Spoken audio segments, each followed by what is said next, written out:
जय श्री राम। शंखनाद में आपका स्वागत है। मन माया छाया रही, न माया मिली न राम, जो दो दो नौका चढ़ा डूब गया मझधार। ये रचना आजकल कांग्रेस और इंडी गठबंधन पर पूरी सटीक बैठती है। जो डिप्टी स्पीकर के साथ साथ स्पीकर के लिए लड़ने बैठे थे, उनके हाथ ना स्पीकर रहा और ना डिप्टी स्पीकर लगने वाला है। कांग्रेस जो सहयोग से चलती, जो सहमति से चलती, तो शायद डिप्टी स्पीकर का पद उसको मिल जाता, सम्मानजनक तरीके से मिल जाता। लेकिन जिन्होंने सींग लड़ाए, जिन्होंने लड़ने की कोशिश की, जो कंफ्यूज रहे कि उनको क्या चाहिए, उनको डिप्टी स्पीकर का पद चाहिए कि उनको हंगामा करना है, कि उनको सिर्फ झगड़ा करना है, उनके हाथ में अब कोई भी पद नहीं लगने वाला है। ना उनको स्पीकर के लिए तो वो लड़ ही नहीं पाए, ध्वनि मत से ही चुनाव हो गया। उनकी तो हिम्मत ही नहीं हुई वोटिंग करने की। अपनी ही फूट इंडी गठबंधन में इतनी थी कि सामने खुलकर आ गई। और डिप्टी स्पीकर में भी यही हाल है कि अब उन्हें थाली में रख के डिप्टी स्पीकर नहीं मिलने वाला है, क्योंकि उन्होंने बीजेपी एनडीए के साथ स्पीकर के पद के लिए सहमति नहीं दिखाई।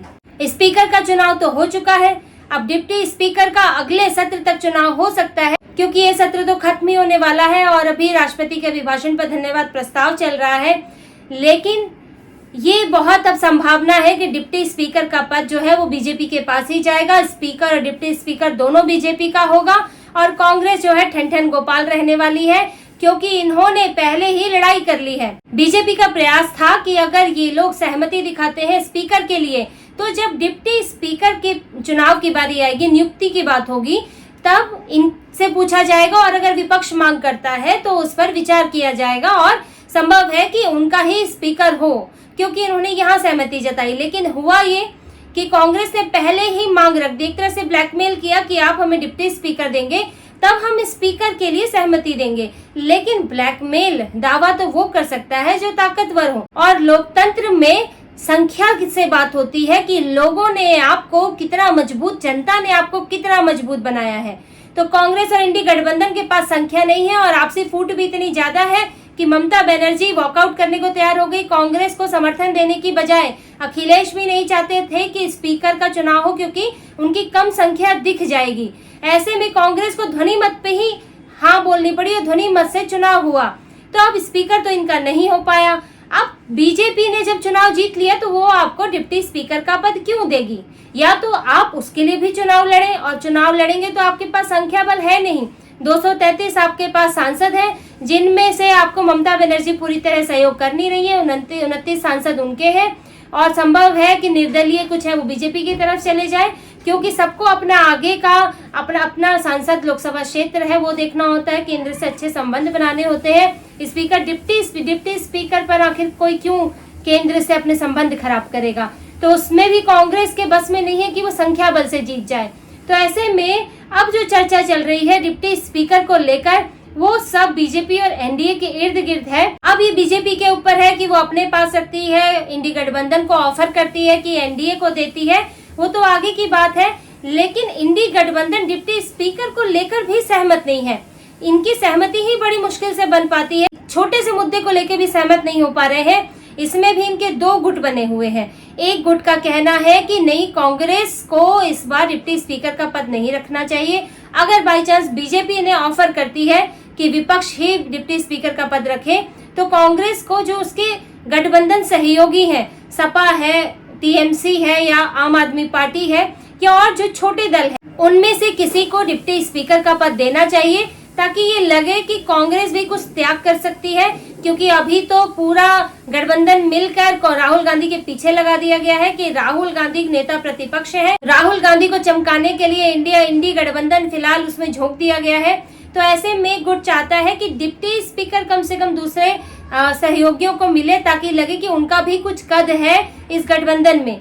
लेकिन इसमें भी कांग्रेस का एक गुट ये चाहता है कि नहीं, ये पद कांग्रेस को ही रखना चाहिए, क्योंकि कांग्रेस की सबसे ज्यादा सांसद है। अभी 98 सांसद उनके पास है कि तो पार्टी सबसे बड़ी पार्टी वही है, तो डिप्टी स्पीकर उनका ही होना चाहिए। अगर बीजेपी ऑफर कर भी देती है तो भी इनमें आपसी झगड़ा होने वाला है। दो गुट है तो ये चुप नहीं रहते हैं, इतनी शांति नहीं है जो एनडीए में है। इनके बयान आई जाते हैं। ममता बनर्जी ने खुलकर बयान दी है ये अभी स्पीकर के समय पर। तो वो सामने आ ही जाएगा। और अभी से इसमें दो गुट बने हुए हैं कि कांग्रेस उसको रखे कि ये दूसरों को दी जाए। अगर बीजेपी डिप्टी स्पीकर का पद ऑफर करती है तो भी इतनी आसानी से इंडी गठबंधन में एक मत से फैसला होने वाला नहीं है। वहीं अगर बीजेपी की एनडीए की बात करें तो उसमें अभी तक ये गठबंधन जो है शांतिपूर्वक काम करते आ रहा है और ये कोई ऐसी बात नहीं है जो दिख नहीं रही है, ये विजिबल है। अभी चुनाव से पहले या फिर स्पीकर के चुनाव से पहले या फिर लोकसभा चुनाव के नतीजों के बाद भी, जिस तरह से लोकसभा चुनाव के नतीजों के बाद आम आदमी पार्टी अगले ही दिन अलग हो गई, इंडी गठबंधन को सीधे सीधे कह दिया कि हम इसका हिस्सा नहीं, ये तो सिर्फ लोकसभा चुनाव तक के लिए था। और अब स्पीकर के मसले पर भी तेवर दिखाए गए कांग्रेस को। लेकिन एनडीए में चाहे मंत्री पद का बंटवारा हो, चाहे स्पीकर की बात हो, तो कोई भी ऐसा विरोध नजर नहीं आया, अंदरूनी तौर पर कोई झगड़ा नजर नहीं आया। बीजेपी ने जो मंत्री पद दिए वो लिए गए। सिर्फ एक अजीत पवार के साथ समस्या हुई है और उनके साथ एक महाराष्ट्र में अलग इक्वेशन चल रही है। उनका एक ही सांसद है, वो एक बहुत कोई बड़े सहयोगी इसमें नहीं है। लेकिन जो दो बड़े सहयोगी टीडीपी और जदयू ने बहुत ही शांतिपूर्वक चीजें गठबंधन को अभी तक निभाया है। और डिप्टी स्पीकर पर भी उनका यही कहना है, जदयू पहले ही कह चुकी है कि स्पीकर और डिप्टी स्पीकर पर बीजेपी जो फैसला लेगी हमें स्वीकार है, चाहे वो जिसका भी हो। और स्पीकर की बात करें तो अभी टीडीपी ने एक बार पहले कहा था कि एनडीए की सहमति होनी चाहिए, लेकिन डिप्टी स्पीकर पर टीडीपी के प्रवक्ता ने कह दिया है कि हमारी उसमें कोई रुचि नहीं है। हमने कभी नहीं कहा कि हमें स्पीकर और डिप्टी स्पीकर का पद चाहिए, ये बीजेपी का फैसला है, वो चाहे जिसे भी चुनती है। तो ये तो तय है कि बीजेपी को अपने अलायंस पार्टनर से परेशानी नहीं आने वाली है। लेकिन बीजेपी के अंदर भी अभी दो बातें चल रही है। उसमें भी एक तरफ ये कहा जा रहा है कि बीजेपी ये पद जो है अपने अलायंस पार्टनर्स को दे दे, एनडीए या टीडीपी को दे दे, ताकि उनको भी एक मिला जुला एक सहयोग से चलता हुआ गठबंधन दिखता रहे और उनको भी लगे कि कुछ उन्हें मिल गया है।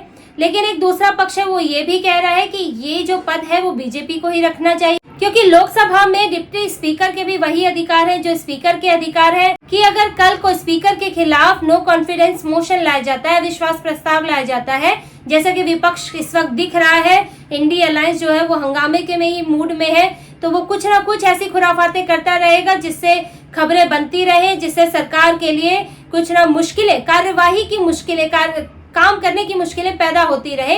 तो ऐसा कुछ ना कुछ कर सकता है। तो कल को अगर अविश्वास प्रस्ताव आया तो वो उस प्रस्ताव के समय डिप्टी स्पीकर ही सदन चलाएंगे। और अगर किसी गठबंधन पार्टनर सहयोगी के पास ये पद होता है तो बीजेपी के लिए मुश्किल हो सकती है, क्योंकि आप पूरी तरह से हर सहयोगी पे भरोसा नहीं कर सकते, आंख बंद करके भरोसा नहीं कर सकते हैं, क्योंकि जैसे ये महत्वपूर्ण पल होते हैं, स्पीकर पर अविश्वास प्रस्ताव, सरकार पर अविश्वास प्रस्ताव, तो ऐसे में भरोसेमंद व्यक्ति ही चाहिए होता है। तो इसलिए बीजेपी हो सकता है कि अपने पास ही ये पद रखे, ऐसी भी बीजेपी में चर्चाएं हो रही हैं। वहीं सहयोगियों को देने की बात करें तो 2014 में बीजेपी ने डिप्टी स्पीकर का पद एआईएडीएमके के थंबीदुरई को दिया हुआ था, वो डिप्टी स्पीकर थे, तब भी अलायंस को सम्मान देते हुए ये पद दिया गया था। वहीं पिछली लोकसभा में जदयू के हरिवंश नारायण सिंह को राज्यसभा में डिप्टी स्पीकर का पद दिया गया था, और जो लोकसभा से भी ज्यादा महत्वपूर्ण होता है, क्योंकि राज्यसभा में स्पीकर उपराष्ट्रपति होते हैं और उपराष्ट्रपति के दूसरे एंगेजमेंट भी होते हैं, दूसरे काम भी होते हैं, तो डिप्टी स्पीकर को कई बार सदन संभालना पड़ता है। तो आपने देखा भी होगा कि राज्यसभा में कई बार हरिवंश नारायण सिंह सदन संभालते हुए दिखते थे, बल्कि जदयू जब बीजेपी से अलग भी हो गई बिहार में, तब भी बीजेपी ने हरिवंश नारायण सिंह को डिप्टी स्पीकर पद से नहीं हटाया, उनका सम्मान किया, इस पद का सम्मान किया। तो जदयू को तो पहले ही बीजेपी बहुत कुछ दे चुकी है, बहुत सम्मान दे चुकी है, तो इसलिए जदयू भी पीछे हटी हुई है कि हमारी अब ऐसी बहुत ज्यादा उम्मीदें नहीं है कि हम स्पीकर या डिप्टी स्पीकर के लिए बीजेपी से झगड़ा करें। तो इसीलिए अलायंस पार्टनर का तो बीजेपी पहले से सम्मान करती रही है, और अब आगे ये, क्योंकि ये ऐसा क्रूशियल वक्त है, ऐसा समय है कि जब विपक्ष भी बिल्कुल भी आंखें तरेरे खड़ा हुआ है और बिल्कुल भी सहयोग करने के मूड में नहीं है, तो बीजेपी भी खुद को सुरक्षित रखना चाहेगी, ताकि बिना रुकावटों के, बिना किसी बाधा के 5 साल सरकार चलती रहे और काम होता रहे। और इसीलिए लग रहा है कि अब स्पीकर के बाद डिप्टी स्पीकर का पद भी बीजेपी का ही होने वाला है। तो इसी तरह की और खबरें और विश्लेषण आपके लिए लाते रहेंगे। कृपया हमसे जुड़े रहिए, सब्सक्राइब कीजिए, कमेंट कीजिए। बहुत बहुत धन्यवाद। जय श्री राम।